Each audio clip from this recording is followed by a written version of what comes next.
అత్యుత్తమ ప్లేస్మెంట్స్ తో ఎంఎన్సీ కంపెనీలలో ఉద్యోగమే లక్ష్యమా? ఇంజనీరింగ్ చదవాలనే మీ పిల్లల కలని కేజీ రెడ్డి కాలేజ్ తో నిజం చేసుకోండి.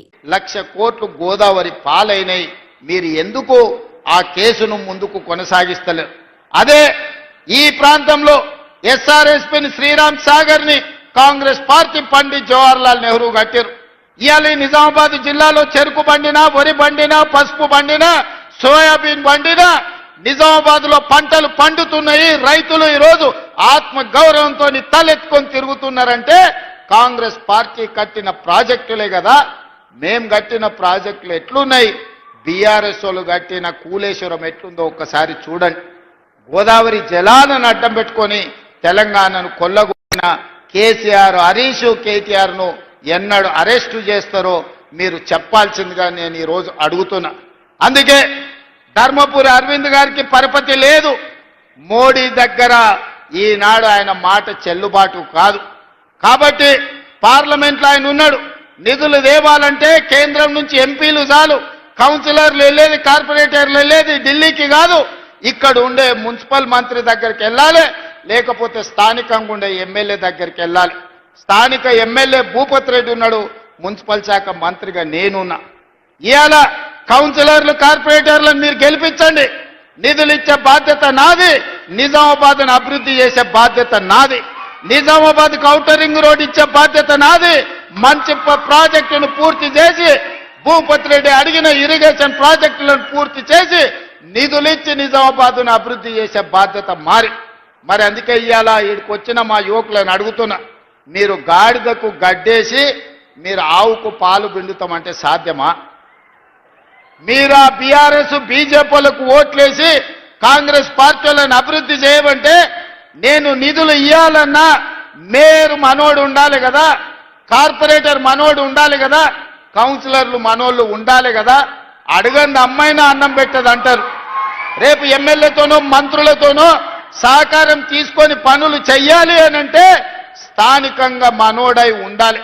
వెనకటికే పెద్దలు చెప్పారు, మట్టికి పోయినా ఇంటోడు పోవాలని. మరి మన బస్తీ, మన కాలనీల అభివృద్ధి జరగాలి అంటే మనోడు కార్పొరేటర్ గెలిచి ఉండాలి.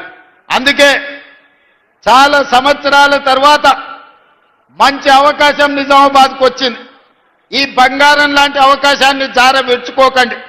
ఈరోజు పిసిసి అధ్యక్షుడిగా మహేష్ కుమార్ గౌడ్ గారు ఉన్నారు, రాష్ట్ర ప్రభుత్వ సలహాదారులుగా సుదర్శన్ రెడ్డి గారు ఉన్నారు, అదే విధంగా షబ్బీర్ అలీ గారు, వీళ్ళందరూ కూడా ప్రభుత్వంలో కీలకమైన బాధ్యతలు పోషిస్తున్నారు.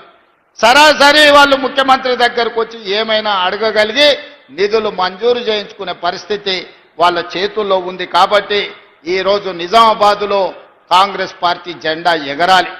అదేవిధంగా మిత్రులారా, నిన్న బీజేపీ అధ్యక్షుడు రామచంద్రరావు గారు మాట్లాడుతూ ఈయన రేవంత్ రెడ్డి కాదు రేవంతుద్దీన్ అని చెప్పి నన్ను ముస్లిం పేరు మీద పిలిచిండు. సంతోషం. 100 సంవత్సరాల క్రితం బ్రిటిష్ వాళ్ళు ఉన్నప్పుడు బీసీ కులగణన చేశారు. 100 ఏళ్ల వరకు బీసీల లెక్కలు ఎప్పుడు ఈ దేశంలో చేయలే, ఏ రాష్ట్రంలో చేయలే. మహేష్ గౌడ్ గారు, నేను అందరం అయిన తర్వాత బీసీ కులగణన చేయాల్సిందని 100 సంవత్సరాల సమస్యకు తెలంగాణ రాష్ట్రమే మొట్టమొదటిసారి మీకు socio economic education, employment and political cost సర్వేను మేము పూర్తి చేసినాడు. ఆనాడు మేము అధికారికంగా లెక్కలు ప్రకటించినప్పుడు మా మిత్రుడు మహేష్ గౌడ్ గారు ఒక మాట అన్నాడు, అయ్యా ఆయన పేరుకే రేవంత్ రెడ్డి కానీ ఇవాళ వారిని రేవంత్ గౌడు అని నేను అంటున్నా. ఈ రోజు ఎంతో గొప్ప పని చేసిండు మా బలైన వర్గాల లెక్కలు తీసి అని మా మహేష్ గౌడ్ గారు ఆనాడు నన్ను రేవంత్ గౌడ్ అన్నాడు. నేను సంతోషంగా స్వీకరించిన. ఆ తర్వాత మాదిగా ఉపకులాల వర్గీకరణ సమస్య ఉన్నది. 40 ఏళ్ళు రావణ కాష్టంలాగా మండుతున్నది. ఆనాడు ఈ వర్గీకరణకు సంబంధించి సుప్రీంకోర్టు జడ్జిమెంట్ ఇస్తే 100 రోజుల్లోనే ఆ సమస్యకు శాశ్వత పరిష్కారం చూపించి 40 సంవత్సరాల సమస్యను శాశ్వతంగా పరిష్కరించి వర్గీకరణ చేసి మాదిగా ఉపకులాలకు న్యాయం చేసినప్పుడు మా సహచర మంత్రివర్గ సభ్యులు దామోదర్ రాజ నరసింహ గారు ఈ రోజు నుంచి ఈయన రేవంత్ రెడ్డి కాదు రేవంత్ మాదిగా, మా మాదిగోళ్ళ బిడ్డగా మేము భావిస్తున్నామని దామోదర్ రాజ నరసింహ గారు అన్నారు. నాకు చాలా సంతోషమైంది వాళ్ళ జాతిలో నన్ను ఒక్కడిగా పరిగణించినందుకు. అదేవిధంగా వాకిటి శ్రీహరి 30 ఏళ్ల కాంగ్రెస్ కార్యకర్త, ఏ రోజు ఏ అవకాశం రాలే. ఉత్తమ్ కుమార్ రెడ్డి గారు పట్టుబట్టి ఎమ్మెల్యే టికెట్ ఇప్పిస్తే మొదటిసారి ఎమ్మెల్యేకు మంత్రివర్గంలో శ్రీహరిని మంత్రి చేసినప్పుడు మా ముదిరాజు బిడ్డలందరూ కలిసి రేవంత్ రెడ్డి కాదు రేవంత్ ముదిరాజు అని మా ముదిరాజులు నన్ను అన్నప్పుడు ఆ సామాజిక వర్గం కూడా నన్ను హక్కున చేర్చుకున్నందుకు నేను సంతోషపడ్డా. యువకుడు 35 సంవత్సరాల వయసులోనే పెద్దల సభకు అనిల్ యాదవ్ను పంపించినప్పుడు, హైదరాబాదులో సదర్ నిర్వహించినప్పుడు యాదవ్ సోదరులందరూ రేవంత్ రెడ్డిని రేవంత్ యాదవ్ అని ఆ రోజు వేదిక మీద పిలిచినప్పుడు నేను గర్వపడ్డా. మా యాదవ్ సోదరులు కూడా నన్ను హక్కున చేర్చుకున్నారని. ఇవాళ సిక్కు సోదరులు స్వర్ణ దేవాలయం లాంటి దేవాలయాన్ని మూసీ నది పరివాహక ప్రాంతంలో నిర్మాణం చేస్తాం, సిక్కుల ఆత్మ గౌరవాన్ని నిలబెడతామని చెబితే సిక్కు సోదరులు సర్దార్ రేవంత్ సింగ్ అని అన్నప్పుడు సిక్కు సోదరులు కూడా నన్ను అభిమానించినందుకు సంతోషం అని చెప్పిన. वैसे ही मैं कल मुसलमान के मीटिंग में गया, जगह जगह पे मुसलमानों के और 4% जो रिजर्वेशन हमने दिया, 4% रिजर्वेशन बचाने के लिए हम लोग मेहनत कर रहे हैं. मुसलमानों को जो जो जब जब जरूरत है सब कुछ कांग्रेस पार्टी ने दिया. इस देश को राष्ट्रपति मुसलमान को कांग्रेस पार्टी ने बनाया. 7 मुख्यमंत्रियों को इस देश में कांग्रेस पार्टी मुसलमानों को बनाया.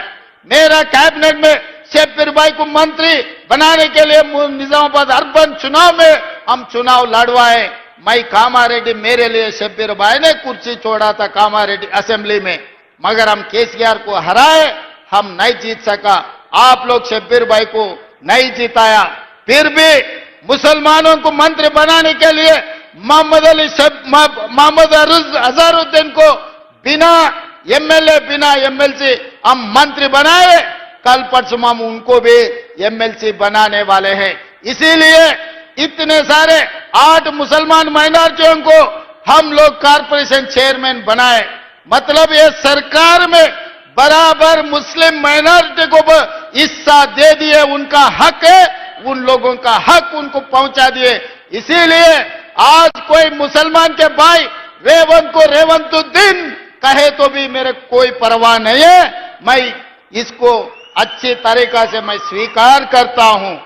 भारतीय जनता पार्टी రామచంద్రరావు రేవంతుద్దీన్ అన్నావు కదా, నాకేం ప్రాబ్లం లేదు. రేవంత్ గౌడ్ అయినా, రేవంత్ మాదిగ అయినా, రేవంత్ ముదిరాజ్ అయినా, రేవంత్ యాదవ్ అయినా, సర్దార్ రేవంత్ సింగ్ అయినా, లేకపోతే రేవంతుద్దీన్ అయినా నాకేమీ అభ్యంతరం లేదు. అన్ని కులాలను అన్ని మతాలను సమన్వయం చేసుకొని రాష్ట్రాన్ని పరిపాలించి రాష్ట్ర ప్రజలకు సంక్షేమాన్ని అమలు చేసి రాష్ట్రాన్ని అభివృద్ధి పదం వైపు నడిపించి దేశంలోనే నెంబర్ 1 రాష్ట్రంగా తెలంగాణను నిలబెట్టే అవకాశం 4 కోట్ల ప్రజలు ఇచ్చిండ్రు.